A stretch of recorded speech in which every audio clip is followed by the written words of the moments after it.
વિક્રમ સંવત 2080 આસો વદ પડવો તારીખ 18-10-2024 શુક્રવાર. વાલા ભક્તો, વડતાલ ધામ મધ્યે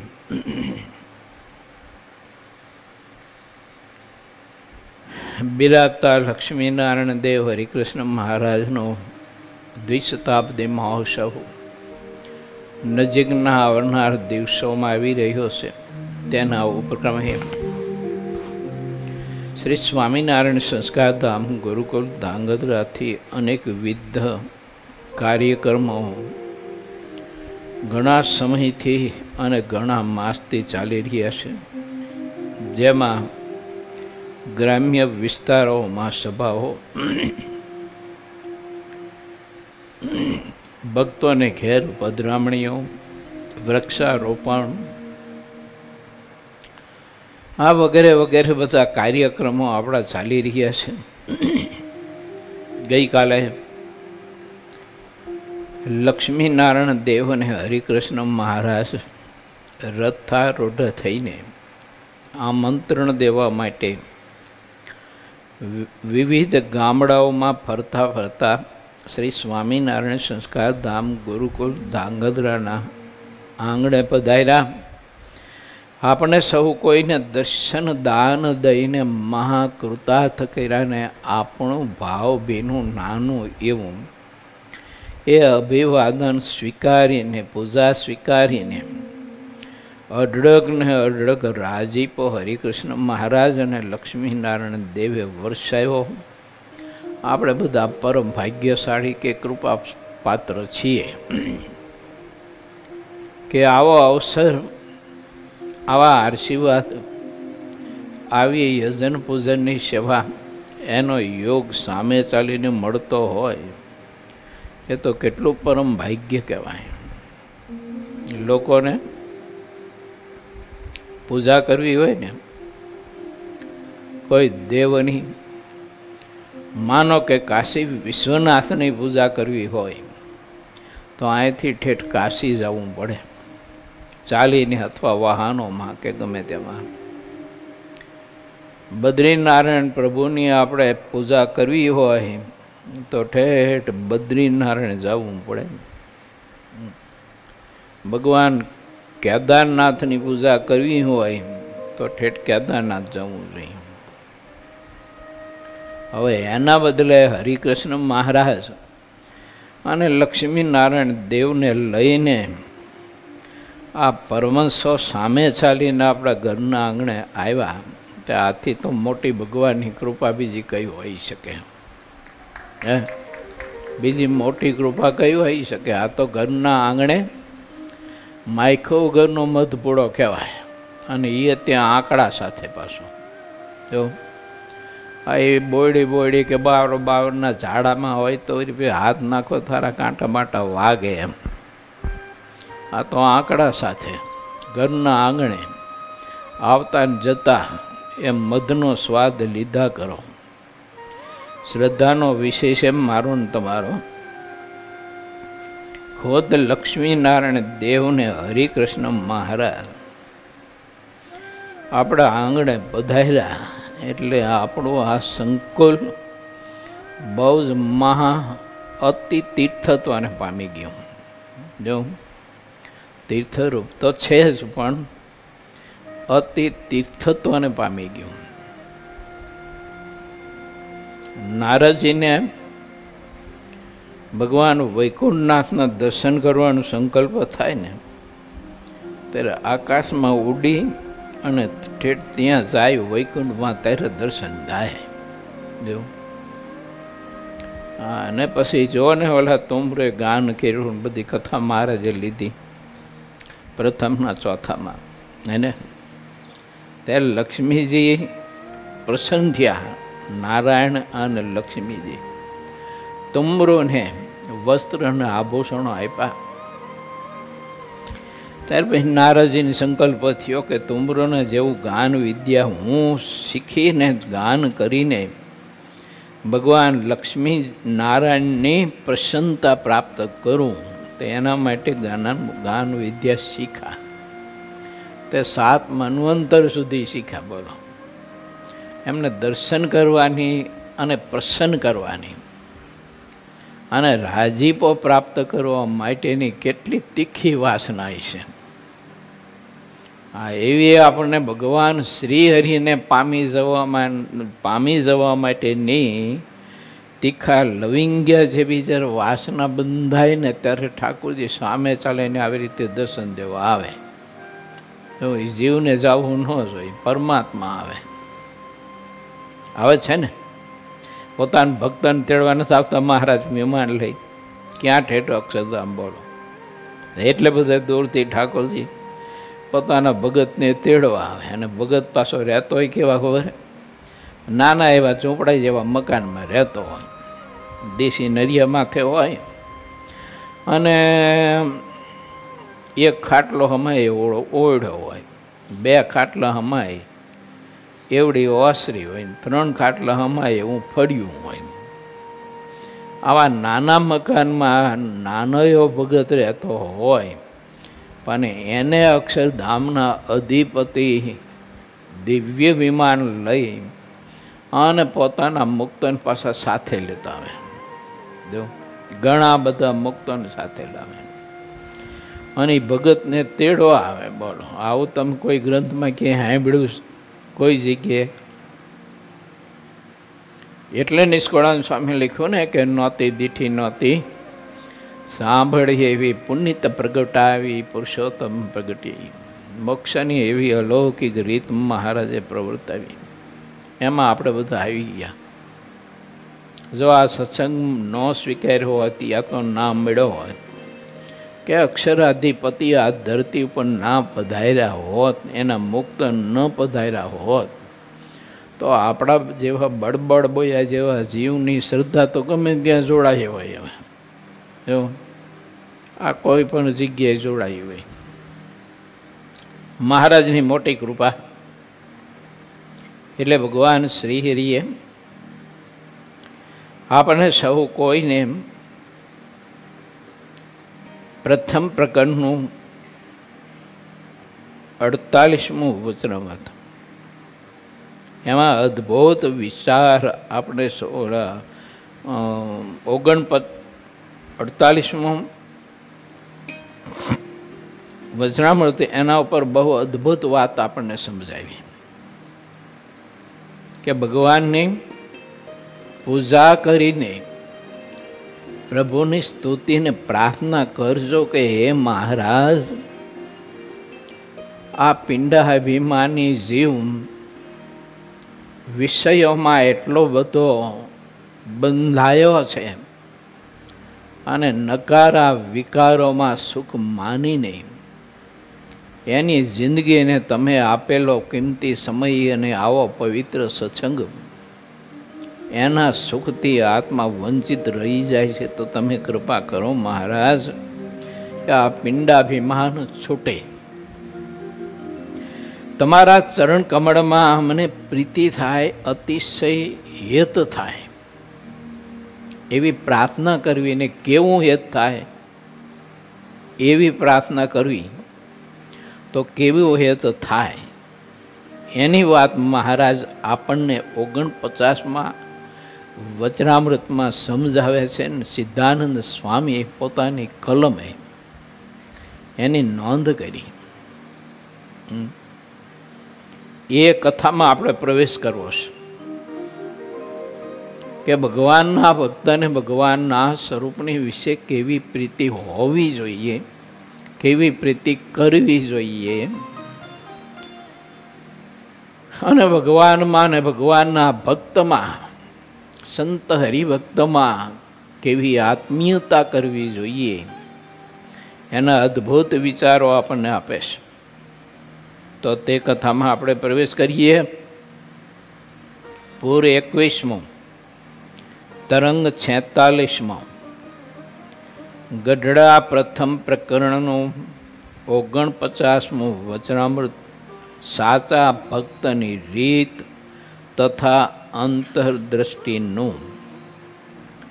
મહાસુદી 14ને દિવસ સંધ્યા સમયે સ્વામી શ્રી સહજાનંદજી મહારાજ દાદા ખાચરના દરબારમાં શ્રી વાસુદેવ નારાયણના મંદિર આગળ લીમડાના વૃક્ષ નીચે ઓટા ઉપર એક પલંગ ઢાળેલો હતો.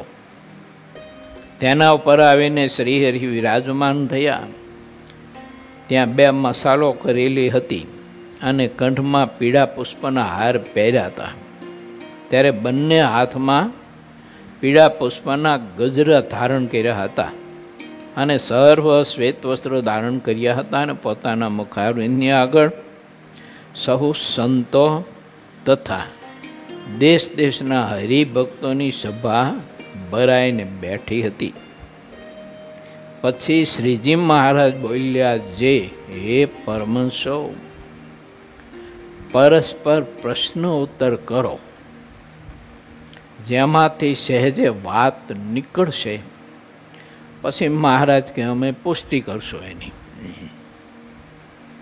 પણ કાંઈક પ્રશ્ન કરો.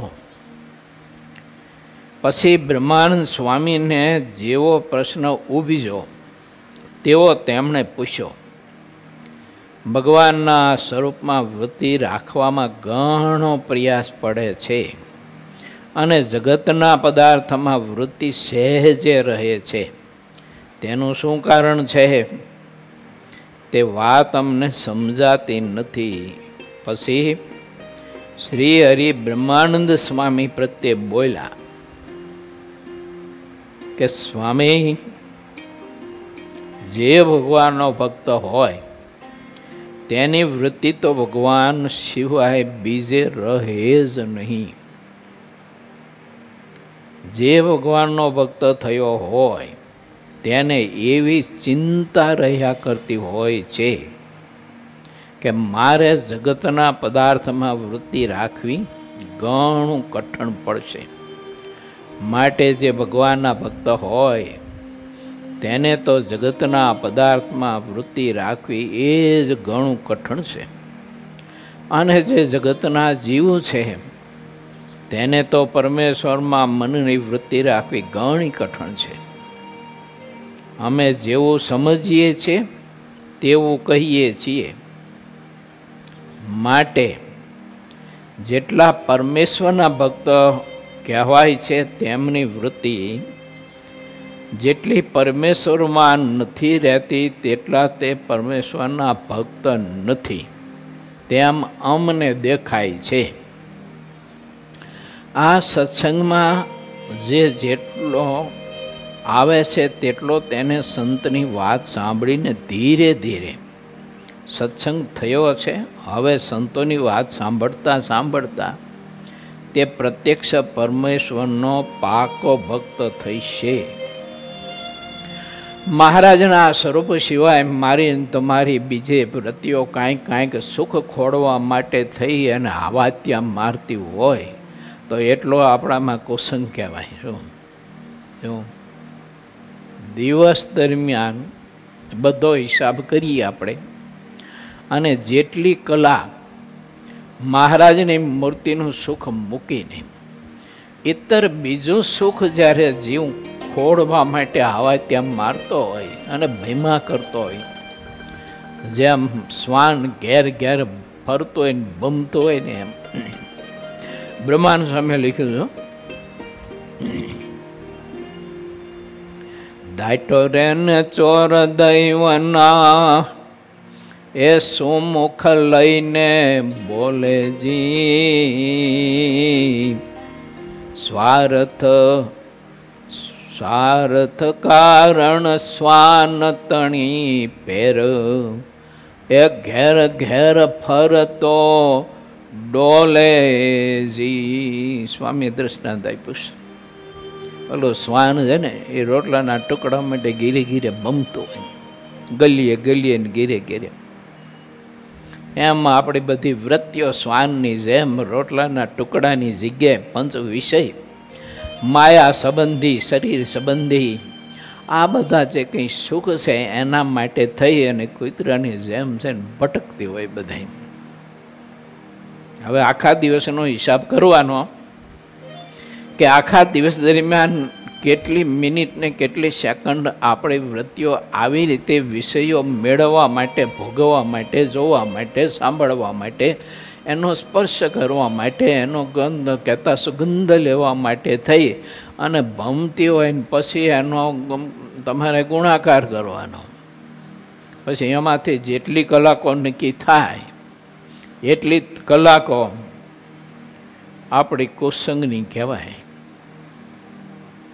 અને જેટલી વૃત્તિ મહારાજમાં રહીને મહારાજનું ધ્યાન ભજન થયું એટલી કલાક આપણો સત્સંગ કહેવાય. એટલે આપણે સત્સંગી કહેવાય એમ. દિવસમાં એક દિવસમાં 2-5 કલાક, 6-7 કલાક આપણે સત્સંગી, 8-10 કલાક આપણે સત્સંગી, કે 2 કલાક કે કલાક સત્સંગી, એમ વિચારવાનું.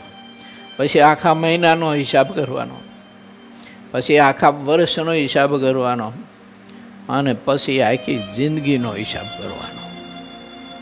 એટલે આખી જિંદગીનો હિસાબ જો કરવામાં આવે તો એને પકડાય કે આપણા જીવનમાં હું ફક્ત ને ફક્ત 70, 80 કે 90 વર્ષની કે 100 વર્ષની ઉંમરમાં એક દિવસ સત્સંગી રહ્યો હું થયો એમ. આટલું ધુમાનમાં નીકળે. હવે એ પરણે ખેંચીને કરો ત્યારે. બાકી તો બધા વિષયો એને ભોગવવા માટે, મેળવવા માટે, એનો ક્ષુલક, નાશવંત અને દુઃખરૂપ અને ઝેરીલો આનંદ માણવા માટે આ જીવ વિચારો ભીમાસ કરતો હોય છે ને એને એમાં સુખ આવે. આવી આપણામાં અજ્ઞાનતા અને આવું આપણામાં જો ગણીએ ને તો શિશુ ભાવ છે. કહેતા બાળ બુદ્ધિ, એ બાળ બુદ્ધિ રમકડામાં મોહતી હોય, રમકડામાં સુખ માનતી હોય. માં ઘૂઘરો આપે તો ઘૂઘરો, ને ચોહણીઓ આપે તો ચોહણીઓ. હવે ચોહણીયા ને ઘૂઘરા ગયા ને મોબાઈલ આવ્યા. એટલે માને કંઈ કામકાજ કરવું હોય એટલે એને આ ઘૂઘરાની જેમ મોબાઈલ પકડાઈ દે. એટલે ઓલું પછી એમને મીઠા કરતું હોય. આવું ટેટું નાનું હોય તો તમે જોઈ જાઓ. એવું આવું ટેટું નાનું હોય પણ તો એમના મોબાઈલમાં મીઠા કરે. તેની માને કામ કરવું હોય 1-2 કલાક, તે 2 કલાક મોબાઈલમાં છે ને એવું મથતું હોય તો એ ટેટું પછી મોટું થાય ને એટલે મોબાઈલ રૂપ થઈ જાય. શું થઈ જાય? મોબાઈલ રૂપ થઈ જાય. પછી મૂકી ન શકે અને એમાંથી ન કરવાનો અધર્મ બધો શીખે. માટે અમુક પ્રકારની ઘેલસા અને અમુક પ્રકારના આઈડિયા કે સિસ્ટમ માણસે ના અપનાવી જોઈએ. છોકરો રોતું હોય તો રોવા જ દો. હું અમેરિકા ગયો ને તે ત્યાં સભામાં કથામાં બધા હરિભક્તોને બધાને કહ્યું, મેં તો એ ટેટું રોતો હોય તો રોવા દો, પણ મોબાઈલનો મહેરબાની કરીને પકડાવો. એને ચાહે એવા બીજા રમકડા બીજું ત્રીજું આપો, પણ મોબાઈલ નહીં પકડાવો. એ ખતરનાક વસ્તુ છે. અને ઓલું છોકરું મોટું થઈ છે ને પછી મોબાઈલ વિના નહીં રહી શકે, મા વિના રહી શકશે. જો એ મોબાઈલનું માનશે, એ માનું નહીં માને. ક્યાં કે નાનપણથી આપણે એને પ્રીતિ કરાવી, કુસંગીનો હૃદયમાં કુસંગ ઘાલી દીધો. એમ લખ્યું ને મહારાજે પ્રથમના 70માં. જો આ તારું ખેતર ને આ તારું ઘર ને આ તે બધું લાંબુ મહારાજે ઘણું કીધું. ઇત્યાદિ કુસંગીના શબ્દ અંદર મહારાજ કે જીવમાં ઘાલી દીધા છે. તે જીવને નક્કી થઈ ગયું છે બધું કુસંગ. તો આ તો કુસંગનો કાકો કહેવાય. જો આ કુસંગનો કાકો, કુસંગનો બાપ કહેવાય. અને એ બાળકને નાનપણથી માયું પકડાઈ દે પોતાના સ્વાર્થ માટે. ખતરનાક છે. જિંદગી ખતમ થઈ જાય. તો માટે ભગવાન શ્રી હરિ એમ કહે છે હે મારા વાલીડાઓ, મારા પરમહંસો, મારા ભક્તો, જરાક ધ્યાન રાખીએ. ભગવાન સિવાય બીજું પ્રદાન થવા ન દેતા. ભગવાન સિવાય બીજું પ્રદાન થાય છે તો બહુ ડખો થાય છે. શું થાય છે? આ મોક્ષના માર્ગમાં મોટો ડખો થઈને ઊભો રહે છે. માટે વિચારવું. ઠીક છે, આવશ્યકતા પૂરતા વ્યવહારો અને આવશ્યકતા પૂરતા પદાર્થો મેળવવા, ભોગવવા, એ તો શરીરનું જ્યાં સુધી અસ્તિત્વ આ લોકમાં હોય ત્યાં સુધી એને કંઈક રોટલો શાક એવું કંઈક આપવું પડે એમ. પણ એને 18 અલણનો એઠવાડો અમુક જગ્યાએ જઈને આપવાની જરૂર નથી. એને રોટલો શાક આપો એટલે એ બધું ટટ્ટું છે ને નહીં ભેજાય છે એમ. જો આ શરીર છે ને એ ટટ્ટા જેવું છે, ઘોડા જેવું, ગધેડા જેવું. મેં મોટા સંતો ઘણા બધા હતા ને તેને દર્શન કરેલા. તે પછી શરીરમાં કંઈક રોગ થયો હોય, તાવ આવ્યો હોય, ગુમડું થયું હોય, તે ભાઈ પોતાને કહેતો સાલું ગધેડું જે તે કે એમ કહેતા. એમ ચાલો ગધેડો જે તે કે ખાખા કરે ને પછી ગુમડા થાય છે, પછી ખવું થાય છે. જે તે હારો ગધેડો પોતાને કહેતા હોય દેહને. વિચારીએ, અક્ષરાધિપતિ મહા મોટા સૃષ્ટાઓને, મહા મોટા તપસ્વીઓને, મહા મોટા વૈરાગ્યોને કે શરીર આખું રાગથી લસબસ કરી અને દિગંબર અવસ્થામાં હિમાચળ જેવા બરફીલા પહાડોની બીચમાં કઠિન તપસ્યા કરતા હોય, તેમ છતાંય અક્ષરાધિપતિ પુરુષોત્તમ નારાયણ એનું દર્શન, એનું મળવું અને એનો યોગ તો બહુ દુર્લભ છે એવું લખ્યું છે. જો મોટા સૃષ્ટાઓને પણ નિશ્ચય મળતી નથી. પુરુષોત્તમ પાસે બેઠાની જાય ગજોની. આ એના મુક્ત અને એ મહારાજની બાજુમાં બેસવા જે આપણને મળે છે ને એ પ્રભુની કૃપા છે. કઈ કૃપા? મહારાજના મુક્તની બાજુમાં બેસવા મળે ને આપણને ઢીચણ અડાડીની, એ ભગવાનની મોટી કૃપા છે. પછી એવી મહારાજ કૃપા કરે એટલે એકાદા બીજા મુક્તનું કોણિયું ન મારવી પાછી. પડખે બેઠા હોય ને એની કોણિયું વાગે એને. મતલબ એનો અભાવ ગુણ ન લેવો. આપણા કરતાં મહાન છે. હું આવ તુચ્છ છું, પામર છું, નીચ છું, હરામી છું, મૂર્ખ છું, એમ દિવસમાં હવા વખત આપણી જાતને કહેવું. તો મહારાજે એનો મોટા પુરુષનો મત છે, અંતર ખોજ કરતા રહેજો, નિજ દર્શન કરતા રહેજો, નિજ દોષ દર્શન કરતા રહેજો. કે તેમ માનને અહંકારને વશ થઈને લોભને કે રસાસ્વાદને કે કામ વાસનાના સંકલ્પોને વશ થઈ અને ભગવાનની આજ્ઞા લોપીને ન કરવાનું તે કેટલું કર્યું છે હરામી. હવે તો કંઈક આમ છેડો આવવા માંડ્યો છે.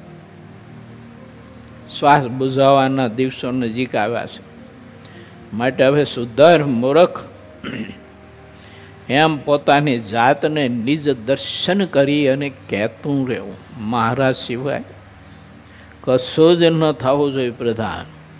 વ્યસન થવું જોઈએ તો મહારાજની જેમ 3 વ્યસન. મહારાજને 3 વ્યસન હતા.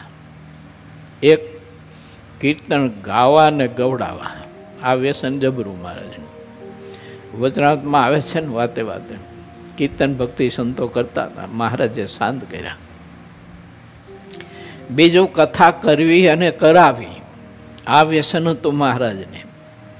અને ત્રીજું વ્યસન હતું મહારાજનું પરમહંસોને અને ભક્તોને પંક્તિમાં પીરસીને ભોજન જમાડવું. આ 3 વ્યસન ઠાકોરજીના જબરા હતા.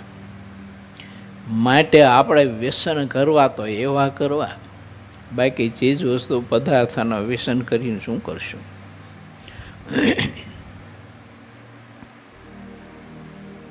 ભગવાન સામું જોઈ રહેવું તેનું નામ જ અંતર્દૃષ્ટિ છે. કોઈ પણ પ્રતિક્રિયામાં આપણને મહારાજની મૂર્તિ, જે ભાવ મહારાજનું, મૂર્તિ તો બધી મહારાજની, સ્વરૂપ તો બધું મહારાજનું, અને પણ જે મૂર્તિમાં જે ભાવ હોય એ ભાવ આપણને તે ભાવે યુક્ત મૂર્તિ અતિશય ગમતી હોય તો એ મૂર્તિને હાલતા ચાલતા ખાતા પીતા પ્રત્યેક ક્રિયામાં જોયા કરવી જોઈએ. જો દ્રષ્ટિથી અને સંકલ્પથી તો ક્રિયારૂપ ન થવાય, તો સ્થાનરૂપ ન થવાય, તો દેહરૂપ ન થવાય, તો ઇન્દ્રિયો અંતકરણ રૂપ ન થવાય. કેમ કે પ્રત્યેક ક્રિયામાં મહારાજની મૂર્તિ ધારવાનો અભ્યાસ કરતા કરતા જ્યારે સિદ્ધ થઈ ગયું છે ત્યારે એને ભગવાનની મૂર્તિ સિવાય કશું જ કંઈ ક્રિયામાં કે બીજા ત્રીજામાં દેખાતું જ નથી.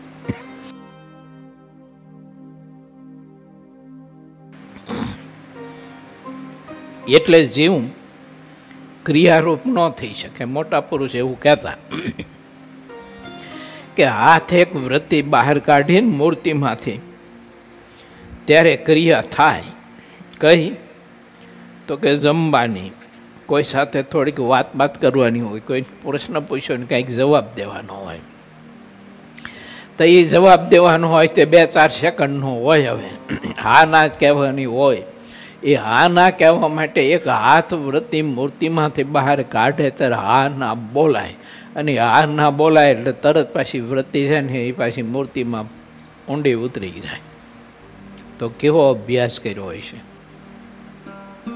એને કેવી પ્રીતિ છે ભગવાનમાં. એવું હકીકત સાચું આપણે બધાએ આ કરવું જરૂરી છે. બ્રહ્માનંદ સ્વામી મહારાજને ફરીને પ્રશ્ન પૂછ્યો કે હે મહારાજ, આપે કહ્યું તે રીતે ભગવાનના સ્વરૂપમાં વૃત્તિ રાખવાનું શું સાધન છે, તે આપ અમને કહો ને. ત્યારે શ્રીજી મહારાજે તે સાધન કહ્યું જે ભગવાનના સ્વરૂપમાં વૃત્તિ રાખવાનું સાધન તો અંતર્દૃષ્ટિ રાખવી તે છે. હવે તે અંતર્દૃષ્ટિ જે રીતે રહે તે વાત અમે કહીએ છીએ. જેવા પોતાને પ્રત્યક્ષ ભગવાન મળ્યા છે તેની મૂર્તિ સામું જોઈ રહેવું તે અંતર્દૃષ્ટિ છે. અને તે મૂર્તિ વિના 6 ચક્ર દેખાય, અથવા કોઈ મોટા મોટા લોક દેખાય. ભગવાનના એ મોટા બધા ધામ છે તે દેખાય, તો પણ ભગવાનની મૂર્તિ સિવાય જેટલું બીજું દેખાય તે બધી જ અંતર્દૃષ્ટિ નથી, બાહ્ય દ્રષ્ટિ છે. તો ભગવાનના ભક્તને હંમેશા બાહ્ય દ્રષ્ટિ ના હોવી જોઈએ અને અંતર્દૃષ્ટિ હોવી જોઈએ. બહાર યા તો અંતરમાં, અનુલોમ યા તો પ્રતિલોમ ભાવે ઠાકોરજીને અખંડ અંદર બહાર નિહાળે આત્મા. જો એવી રીતે ભગવાનના સ્વરૂપને જીવ પોતાના હૃદયાકાશમાં અખંડ એને અચળ પ્રતિષ્ઠિત કરી રાખે. અને હૃદયાકાશમાં જેને આવી રીતે મૂર્તિ અચળ પ્રતિષ્ઠિત કરી હોય એને કોઈ વિષયો, કોઈ પદાર્થ, કોઈ કારણ એ મૂર્તિમાંથી વૃત્તિ ખેંચી અને કોઈ જગ્યાએ લઈ જ ન જઈ શકે. કેમ કે અચળ પ્રતિષ્ઠિત છે, એટલે એને કોઈ ડેમેજ ન કરે કોઈ કારણ. મહાપુરુષોના ઇતિહાસો બધા પારાવાર છે, ઘણા બધા છે. જો પર્વતભાઈના દીકરાનું મૃત્યુ થયું, કહેતા ધામમાં ગયો. એ ગઢડા જવા માટે નીકળેલા, પાછળથી કોઈ માણસ બોલાવવા આવ્યા પર્વતભાઈને કે પર્વત બાપા શું કરે, દેહ મેલી દીધો. તે પર્વત બાપાના અંતરમાં જે મૂર્તિ પ્રતિષ્ઠિત હતી ને અચળ પ્રતિષ્ઠિત, એટલે પર્વત બાપાનો જીવ છે ને આમ નામ જરાય કાંટાની જેમ છે ને આગો પાછો ન થયો. જો આ વાત છે. કેમ? એને અંતર અને બહાર ઠાકોરજીની મૂર્તિ જ રાખી હતી, અને બાકીનું બધું જે આ લોકનું છે એ તો ઠાકોરજીની મરજી હતી એટલે બધું થયું એમ, અને એ એની મરજીથી થયું એટલે બધું એનું કહેવાય, આપણું કશું નહીં.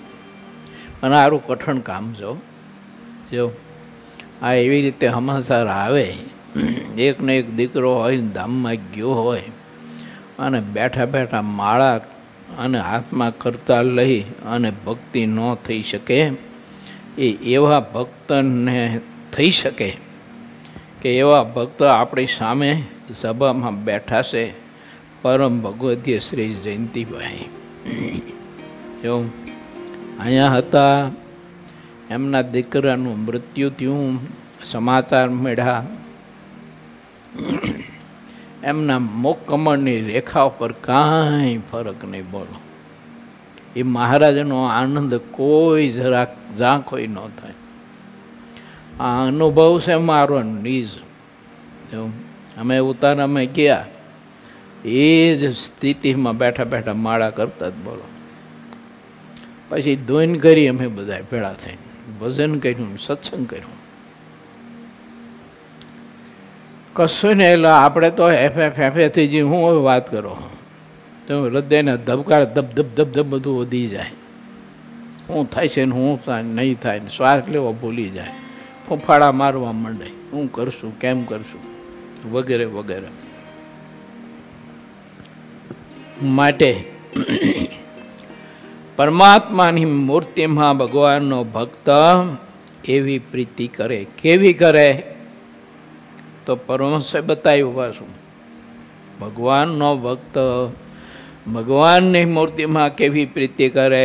તો કે ચંદ્ર અને ચકોરીની જેમ કરે. જો ચકોર પક્ષીને જેમ ચંદ્રમાં પ્રીતિ છે ને, એવી પ્રીતિ ભગવાનના સ્વરૂપમાં ભગવાનનો ભક્ત કરે. વાંદરીને એને બચાવીએ તો એવી પ્રીતિ ન કરવી. જો એટલે વાંદરી હોય ને, એનું બચ્ચું એની છાતી સાથે ચોંટ્યું હોય, એ ઝાડવામાં કૂદાકૂદ કરતું હોય તો એ છાતીએથી ચોંટ્યું હોય, મૂકે નહીં તમારે. હા, પણ પછી કોઈ આંબાના રખોપાવાળા બાણ કે દોકા બોકા પથ્થર ગોફણથી મારી અને વાંદરાને આગા કાઢી મૂકે ને ત્યારે ઓલું પગબણું લાગતું હોય ને વાંદરીને, તે બચ્ચું છાતીથી ઉખાડીને બચાવ પર બેસી જાય. બોલો, આવી પ્રીતિ એને. જ્યાં પોતાનો શ્વાસ થાય ને પોતાના દેહનું સુખ આવ્યું અને પોતાના દેહની પીડા આવીને તે ઓલામાંથી તૂટી જાય. પણ ભગવાનના ભક્તને તો ચંદ્રને ચકોરીની જેમ ભગવાનના ભક્તને ભગવાનને વિશે પ્રીતિ થવી જોઈએ. આવું હેત મહારાજમાં કરવું જોઈએ. અને હેત એમને ન થાય ખાટલામાં હોતા. એના માટે સાધન કરવા પડે, પુરુષાર્થ કરવા પડે અને દેહને કારસો આપવો પડે તો થાય. આપણે તો 8 કે 9 કે 10 કલાક ઊંઘ લેતા હોય, એમાંથી 1 સેકન્ડ ઓછી થાય પોય નહીં આપણને. હવે એમાં ભગવાનની મૂર્તિ સિદ્ધ થવાની વાત જ ક્યાં આવે? ઘણા બધા તમે જોવો ને તો નિંદ્રા દેવીના એવા શુદ્ધ ઉપાસક હોય, એના નિંદ્રા દેવીના શુદ્ધ ઉપાસક હોય કે નિંદ્રા દેવીને જરાય માઠું ન લાગવું જોઈએ. એટલે નિંદ્રા દેવી જેટલી કે એટલી ઊંઘ ખેંચે, જરૂર ન હોય તો પડ્યો જ હોય એમને. જેમ ભેંસ માદરામાં પડી હોય ને એમાં સેટિંગ પડ્યો હોય. માટે વિચારવું, ઠાકોરજી આ શરીર અને આ લોકના પદાર્થો અને સગવડતા મોક્ષ બગાડવા માટે નથી આપ્યા, મોક્ષ સુધારવા માટે આપ્યા છે. તો મોક્ષ સુધારવા માટેનો પ્રયત્ન કરવો જોઈએ. માટે ભગવાનની મૂર્તિને હૃદયમાં ધારવી અથવા તો બહાર ભગવાનની મૂર્તિને સામે જોઈ રહેવું, તેનું નામ જ અંતદ્રષ્ટિ છે.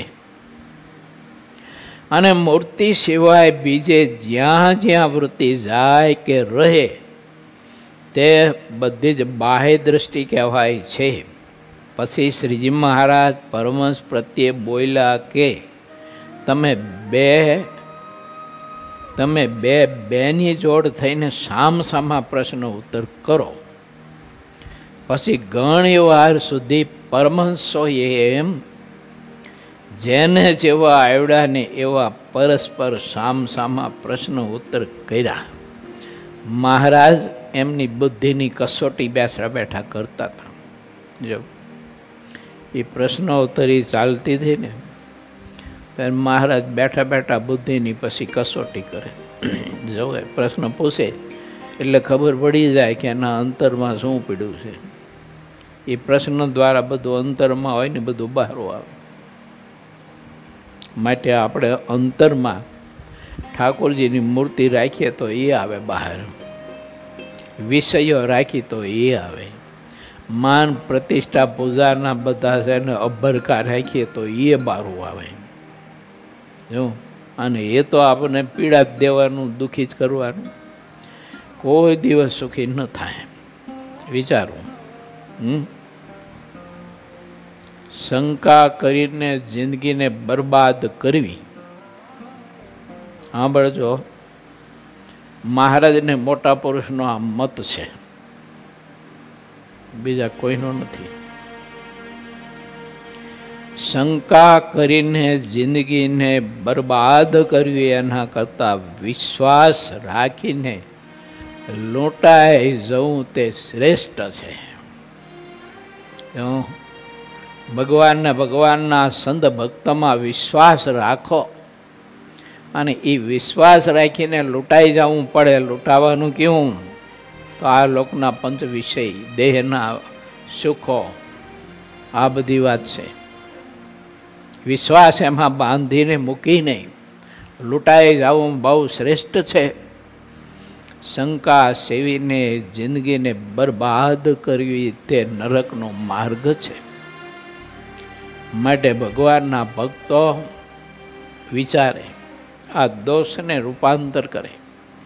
શંકાશીલ સ્વભાવ હોય તો એને આપણે કંઈક રૂપાંતર કરીએ, એને કંઈક સવડા માર્ગે જોડીએ. અને કોઈ પ્રત્યે આપણને શંકા રહેતી હોય તો આત્માને કહેવું કે આ બધું ખોટું થઈ રહ્યું છે, તારું મન હરામી છે, બુદ્ધિ તો એથી વધારે હરામી છે, અને અહંકાર તો એથી 2 પાવડા વારે એવો છે, અને ચિત્ત તો એટલું બધું હરામી છે ને કે જરૂર ન હોય તો એનું ચિંતન કર્યા કરે. જો એ કુતરાનો મળ જોઈ ગયો હોય તો એનું ચિંતન કર્યા કરે હોય, એમાં કાંઈ માલ નથી. એમ ત્યારે એ કાળા તલના ખોળના બેટકાઈ જેવું હોય હવે એનું ચિંતન જેવું કરે છે. આ વિષયો બધા એવા છે, કંઈ માલ નથી એમાં. તો આપણને સમજ નથી એટલે આપણને વિષયો સારા લાગે છે એટલે આપણે એનું ચિંતન કરીએ છીએ. એ સુખરૂપ હોત તો મહારાજે એવું કહ્યું વચનામૃત ગ્રંથમાં કે ચેત્રકેતુ રાજા કંઈ હાવ કંઈ બુદ્ધિ વગરનો ગાંડો હોય છે. તે 1 કરોડ સ્ત્રીઓનો ત્યાગ કરીને એ સંપત્તિને રાજ્યનો ત્યાગ કરીને જંગલમાં હરિની આરાધના કરવા માટે એ પુરુષ નીકળી ગયો. તે ગોપીચંદ રાજાની બુદ્ધિ નહીં હોય. તેની માએ મેનાદેવી 2 શબ્દ કહ્યા. એમાં લીલા ધોતી એની પત્નીઓ સ્નાન કરાવતી હતી રાણીઓ, એટલે ધોતિયું પહેર્યું તો તે લીલું હતું. લીલા ધોતી એમને નીકળી ગયા, બધું છોડી દીધું. તો એ બધા કંઈ હાવ બુદ્ધિ ઓછી છે એનામાં, એને એવા તો કાંઈક મહાપુરુષોની કથાઓ છે. તે બધા મહાપુરુષોએ બતાવ્યું કે એટલે આમાં કાંઈ માલ નથી, કશો. જો જેની પાસે સૈનિક એટલું હતું, 13 તુંબા, બોલો, તુંબડું મૂકે રસ્તામાં અને એનું સૈન્ય નીકળે, હાથી ને ઘોડા ને રથ ને પાયદલો ને હાથે એની રજ ઉડે, એ રજથી ઓલું તુંબડું ભરાય. એ 1 તુંબડું ભરાય, 2 ભરાય, એવા 13 તુંબડા ભરાય ત્યારે તો લશ્કર પૂરું થતું એનું. બોલો, આ મેમરીમાં ન વાત ઉતરે એવી છે. આ બધી ગાંડી વાત જેવી છે. આમ વાત ગાંડી નથી હો, સાચી વાત છે. તો એને એક ઊંટિયાને મરતું જોયું અને રાજાનો આત્મા જાગી ગયો અને પ્રધાને કહ્યું કે મહારાજા, બોલો આપણા સૈન્યનું ઊંટિયું મરી ગયું છે, ન્યાવાર્યું સાંકડું છે, એટલે બધી આ આપણી સૈન્ય બધું રોકાણું છે. એમ રાજા કે પણ મરી જાય એટલે શું આવે એની એ ખબર નહીં. બોલો, મતલબ સમજવાનો એવો છે કે એની પાસે સમૃદ્ધિ એટલી હતી એમ. બાકી મરી જાય ને શું હોય ન ખબર હોય એવું વાત બની કોઈ દી. એનો મિનિંગ એમ છે, અર્થ એમ છે કે એટલી ધન સંપત્તિમાં એ મહાપુરુષ રાત્રિ દિવસ રાજતો હતો. જોયું, પ્રધાનને કહ્યું કે આનું પૂંછડું એવું ને એવું છે, પગ એવા ને એવા છે, એના કાન એવા ને એવા છે, એનું મોઢું એવું ને એવું છે, એની આંખો એવી ને એવી છે, આમાં હું મરી ગયું. બોલો, રાજાને એટલી નહીં ખબર પડતી હોય. પ્રધાને કહ્યું કે સમ્રાટ, નામદાર, એમાં રહેલું આત્મતત્વ એ લઈ પામી ગયું. કહેતા આ ઘર છોડીને વહી ગયો. પહેર્યા કપડે આત્મા આ શરીર રૂપી સદન કે શરીર રૂપી રાજ્ય એને મૂકીને વયો જાય છે. આ શરીરની રહેલી સંપત્તિમાંથી એકેય હારે નથી લઈ જતો. નહીં આંખું, નહીં કાન, નહીં નાક. નકર જીવને એટલું જ થાય ને કે બીજું કંઈ નહીં, નાક તો લેતા જઈએ, વચમાં કંઈક અતર બતર આવે તો ઊંઘવા થાય. બધું જ આમના પડ્યું રહેશે. અને આત્મા છે ને એકલો હાલતો થઈ ગયો જેવો આવ્યો તેવો. માટે આ બધા સમ્રાટોએ આપણે બતાવ્યું છે કે પંચ વિષય આ જગતના સુખ, આ જગતની મોટપ સંપત્તિ સમૃદ્ધિ મહારાજનો મત છે. મહારાજનો અને મોટા પુરુષનો મત છે કે ઠાકોરજી ઓછું આપે એમાં જ ઠાકોરજીની કૃપા માનજો. શેમાં? ઠાકોરજી ધન સંપત્તિ ઓછી આપે એમાં સુખ માનજો. અને કર્કશ એને રાણી સાહેબ આપ્યા હોય કર્કશ, અને સાંજ પણ રાણીબા 2 ગાડા ભરીને ગાડું દેતા હોય ત્યારે માણસો કહે મારા ઠાકોરજીની વાહ કેવી કૃપા છે. કે કેવા કર્કશ રાણી મળ્યા છે. હેત જ ન થાય, એમાં પ્રીતિ જ ન થાય. એમાં હળેલમાં શું થાય હોય પ્રીતિ કરવી હોય તો. અને એમાં હેતને પ્રીતિ થાય ત્યારે સમજવાનું કે એ કેવો પાકો ઉપાસક કહેવાય. હે ને? વિષયનો કેવો પાકો ઉપાસક કહેવાય. ક્યારું આવું હોય તો એમાં પ્રીતિ થાય ને તૂટે નહીં, હેત ના તૂટે. આવું પણ હોય છે જગતમાં. ના હોય એવું ન માનતા. જગતમાં આવું બધું હોય છે. એટલે ભગવાન શ્રી હરિ એમ કહે છે કે તમારો વિશ્વાસ ભગવાનને ભગવાનના સંતમાં જોડીને લૂંટાઈ જાઓ. આ લોકોના વિષયો બધા લૂંટાઈ જવા જોઈએ. આ લોકોની અપેક્ષાઓ વિષયોની બધી લૂંટાઈ જવી જોઈએ. આત્મા એકલો જ રહેવો જોઈએ. અને પછી તે એકલો રહેલો આત્મા એ પરમાત્મામાં લય પામી જાય. એના આનંદમાં, એના સુખમાં આત્મા લય પામી જાય. આને કહેવાય અંતદૃષ્ટિ, અને આને કહેવાય અંતદૃષ્ટિની સિદ્ધિ.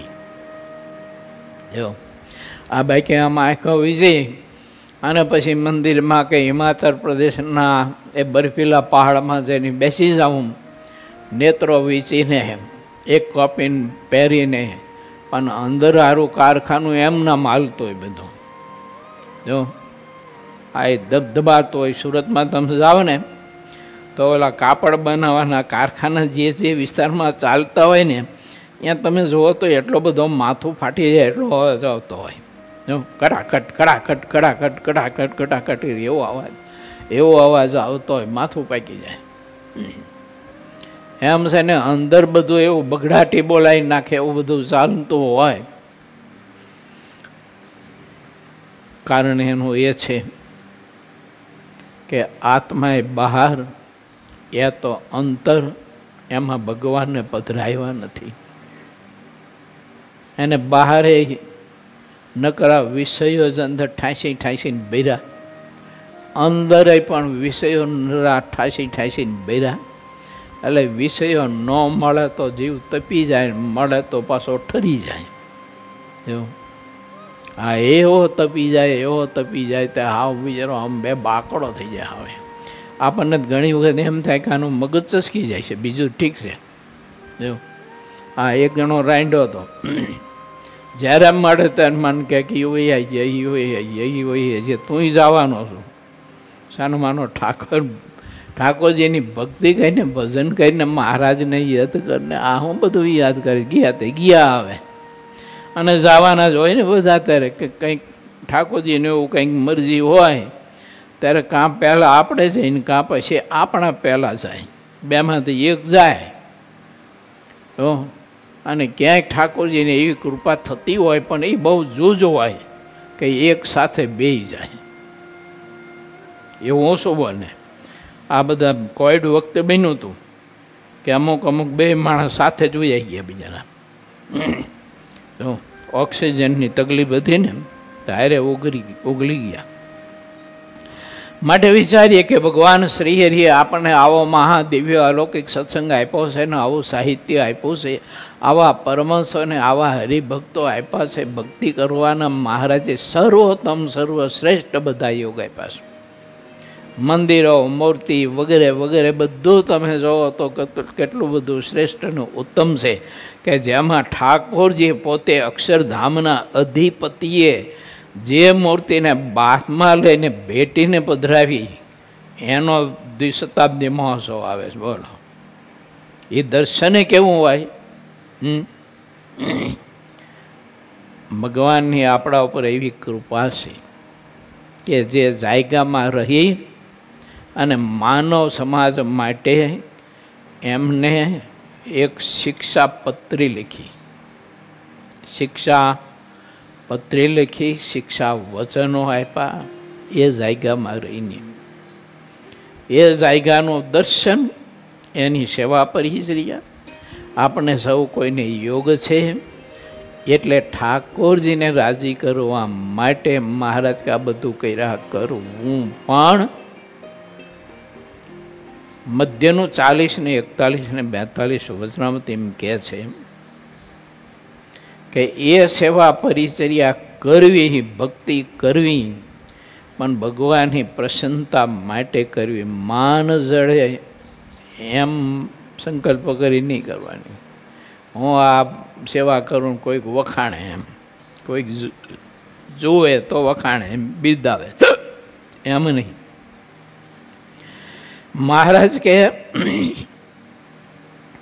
ભગવાનના ભક્તે આવી બધી અપેક્ષાએ રહિત ભક્તિ કરવી, અને ભક્તિના આ બધા પ્રકાર છે: સેવા, તપ, વ્રત, સંત સમાગમ, જ્ઞાન ગોષ્ઠી, શાસ્ત્ર અધ્યયન વગેરે વગેરે. આમ ધ્યાન, ત્રાટક, હાલતા ચાલતા મહારાજની મૂર્તિમાં વૃત્તિ રાખવાનો અભ્યાસ કરવો, આ બધા છે ને સર્વશ્રેષ્ઠ સાધન છે ને યોગ છે. એટલે શ્રીહરિ સંતોની સામસામી પ્રશ્નોત્તરી જોઈ, સાંભળી, અને તે પરમેશ્વરના પ્રશ્ન ઉત્તર સાંભળીને શ્રીહરિએ જેની જેવી બુદ્ધિ હતી ને તેની તેવી પરીક્ષા કરીને પ્રભુ ખૂબ રાજી થયા. ઇતિ શ્રી સહજાનંદ સ્વામી શિષ્ય સિદ્ધાનંદ મુનિ વિરચિત શ્રી હરિચરિત્રામૃત સાગરના 21 પૂરમાં ગઢડા પ્રથમ પ્રકરણનું 49મું વચનામૃત કહ્યું એ નામે 46મો તરંગ સમાપ્ત થયો.